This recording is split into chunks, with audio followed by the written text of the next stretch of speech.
நம்மளை பொறுத்தவரை ஒன்றிய அரசு சாதிவாரி கணக்கெடுப்பு நடத்தணும். ஒட்டுமொத்தமா பிற்படுத்தப்பட்ட மிகவும் பிற்படுத்தப்பட்ட பட்டியலின பழங்குடியின மக்களோட சமூக நிதியை காப்பாற்றுற அரச ஒன்றியத்தில் அமைக்கணும்னு இந்தியா கூட்டணியை வலுவா அமைச்சிருக்கிறோம்.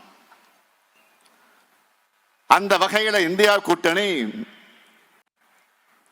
மக்களின் நலனுக்காக மக்களுக்காகவே பாடுபடும் கட்சிகளின் கூட்டணியா கம்பீரமா உங்களுக்காக களத்தில் போராடும். முத்தமிழறிஞர் தலைவர் கலைஞர் அவர்கள் அடிக்கடி சொல்வார், எனக்கென்று சாதி பெருமை கிடையாது, மிக மிக பிற்படுத்த சமூகத்தை சேர்ந்தவன், எனக்கென்று குடும்ப பாரம்பரியம் கிடையாது,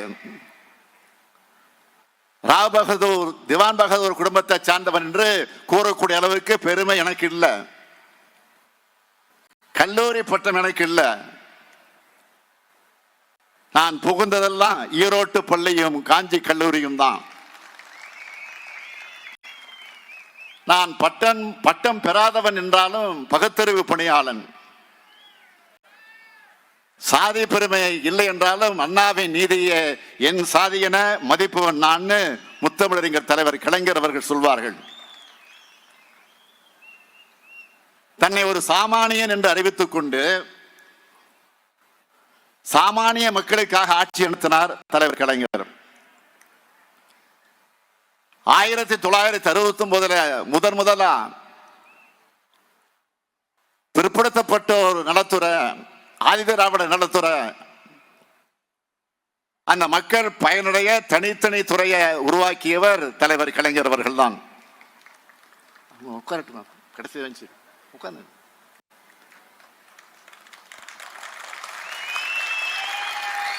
பிற்படுத்தப்பட்டோர் நலனுக்காக சட்டநாதன் ஆணையத்தை அமைச்சார்.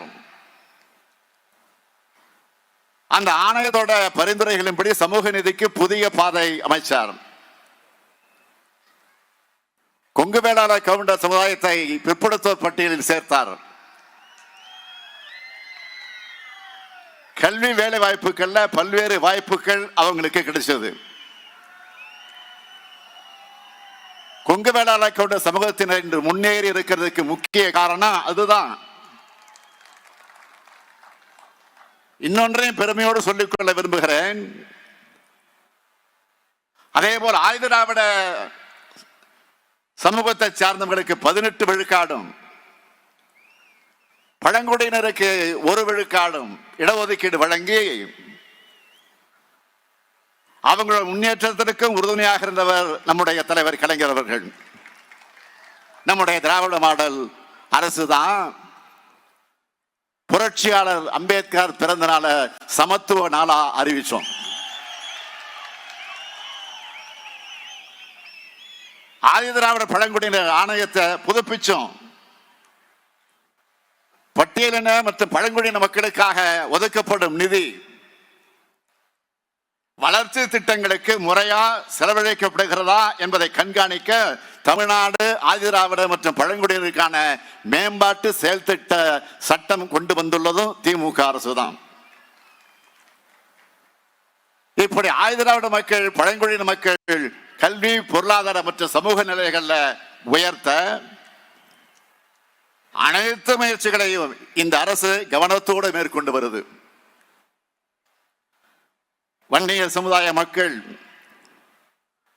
1987 மறந்திருக்க மாட்டாங்க. தனி இடஒதுக்கீடு கேட்டு கடுமையான போராட்டம் நடந்த ஆண்டு அந்த ஆண்டு. ஆனா அதிமுக ஆட்சியில தனி இடஒதுக்கீடு கொடுக்கல. தலைவர் கலைஞர் 1989 முதலமைச்சரானதும் ஆட்சிக்கு வந்த 43 நாட்களுக்குள்ளாக வன்னியர் சமூகம் உள்ளிட்ட மிகவும் பிற்படுத்தப்பட்ட சமூகங்களுக்கு 20 விழுக்காட்டு ஒதுக்கீட்டை கொடுத்தார். இந்த 30 ஆண்டு காலத்துல மிகவும் பிற்படுத்தப்பட்ட சமுதாயங்களை சார்ந்த குடும்பங்களோட வாழ்க்கையில ஒளி ஏத்தின இடஒதுக்கீடு தான் அது. வன்னியர் சங்கத்தினர் மேலே போடப்பட்டிருந்த வழக்குகளை திரும்ப பெற்றார் தலைவர் கலைஞர். 1987 போராட்டத்தில் உயிரிழந்த 21 குடும்பங்களுக்கு அந்த 21 குடும்பத்திற்கு 3 லட்சம் ரூபாய் கருணை தொகை கொடுத்தவர் தலைவர் கலைஞர். இன்னைக்கும் அந்த குடும்பங்கள் மாதம் 3000 ரூபாய் பென்ஷன் வாங்கி கொண்டிருக்கிறாங்க. சமூக நீதி தியாகிகளான அவங்களை போற்றி மணிமண்டபம் கட்டப்படும் விக்கிரவாண்டியில இடைத்தேர்தல் நடந்தப்போ நான் வாக்குறுதி கொடுத்தேன். இன்னைக்கு விழுப்புரத்தில் அந்த மணிமண்டபம் கட்டப்பட்டு இருக்கு, விரைவில் திறக்கப்பட இருக்கு. ஆக சொன்னதை செஞ்ச பெருமையோடு நான் உங்கள் முன்னாடி தெம்போடு துணிவோடு இங்கே நான் கம்பீரமாக நின்று கொண்டிருக்கிறேன். வாக்கு கேட்க வந்திருக்கிறேன்.